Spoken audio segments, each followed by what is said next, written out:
para sa Japan.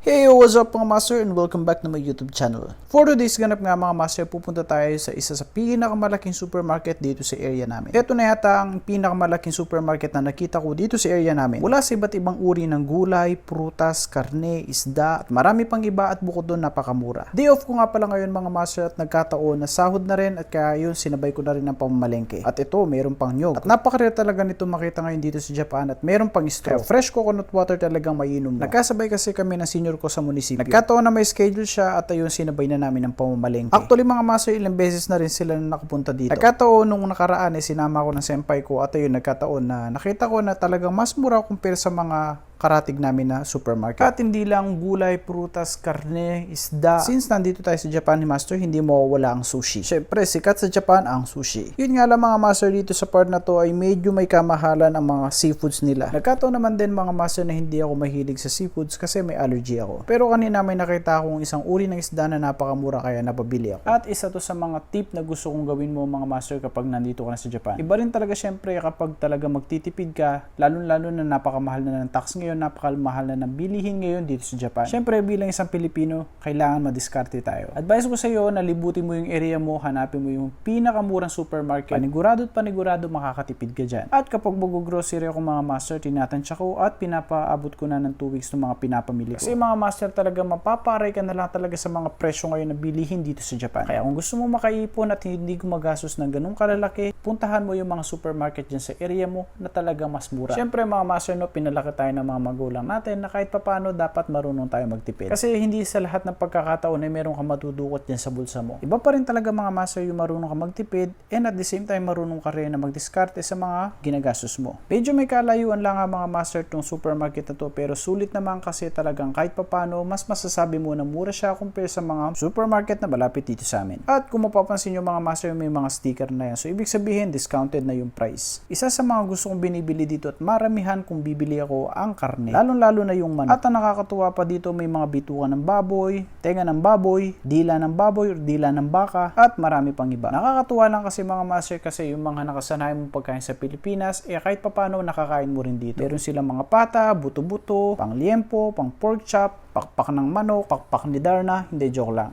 Walang ganun. So yan, sabi ni Kong TV, wala daw ganun. At bukod doon mga master, meron din sila mga frozen like ham, hotdogs, sausages, chorizo. At isa sa pinakamura talaga nila dito ang manok. At hindi lang yung mga master, may nakita pa ako dito ng isang buong bibe. Ubrang-ubra yun talaga kapag magkakaldereta ka. At ayan mga master, no, tingin ko mahigit kalahating kilo to ng atay balunan for only 44 yen lang. Aba talaga mga master, no, talagang kapag hindi ka talaga magtitipid dito sa Japan, so parang break even lang yung mangyayari sa'yo. Pero nakakatuwa mga master, no, kasi nung ako'y nasa Pilipinas, hindi ko naman din ganito talaga binibili itong mga bagay na ganito. Ang ibig ko sabihin, nagtitipid naman din ako sa Pilipinas, nagtitipid din naman ako sa Japan, pero kahit papano talagang mas nakakain ko yung mga gusto ko dito. Nakakapagpadala ako sa pamilya ko and at the same time, nakakapag-ipon at kahit papano may pundar. Kaya mga master, kung every other day ka namamalengke kung ako sa'yo, at kung gusto mo lang naman na makatipid, hanapin mo yung supermarket na talagang mas mura talaga, no? Katulad nito mga master na kahit malayo, kahit malamig, syempre wala naman tayong sasakyan dito sa Japan at bike lang ang common na ginagamit natin na means of transportation. Kaya ito sinusulit na natin yung pamimili. Hindi lang yung mga master kasi dito napakaraming pwedeng bilhin at pwede mong ipasalubong sa Pilipinas. At dito pwede ka makabili ng mga wholesale.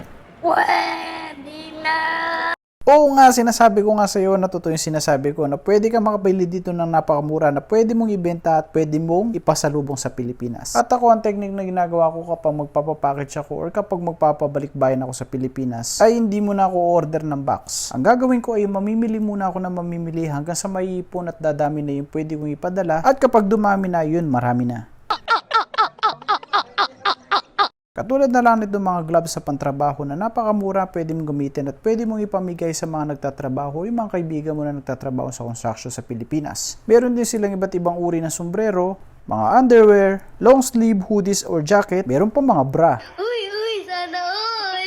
Hindi ko na maisay sa mga master, basta napakarami mga pwedeng bilhin talaga dito. Solid na rin ito at kahit papaano masasabi ko ng mga quality ng mga binibenta nila mga products. So yan kung magpapatayo ka ng bahay at gusto mong dito na sa Japan mamili ng mga kailangan mo na gamit na pang bahay, talagang mapapamura ka at kahit papaano quality talaga yung mga mabibili mo dito. Kaya sabi ko sa sarili ko, babalik talaga ako dito para kahit papaano nakakatipid na yun at the same time. Marami pa talaga kaya mo at pwede mong bilhin dito. At kung magpapapackage ako mga master, dito talaga ako bibili. So yun lang mga master, don't forget to subscribe, like, share ang ating mga videos para kahit papaano marami yung mga makakapanood. Mag-share pa rin ako ng mga videos about sa update dito sa Japan, mga legit agency, at syempre mga master, yung buhay natin dito sa Japan. Yes sir! Kaya kung hindi ka pa nakapollow or hindi ka pa nakasubscribe sa ating YouTube channel, kung ako sa'yo, mag-subscribe ka na. Yes sir! At thank you nga pala, since bago tong YouTube channel natin, maraming salamat sa mga suporta na binibigay. Though hindi pa tayo sikat ngayon, pero malay natin, someday isang araw, bukas, makalawa, susunod na araw, darating din yung time para sa atin. So yun lang mga master, arigatou, thank you so much!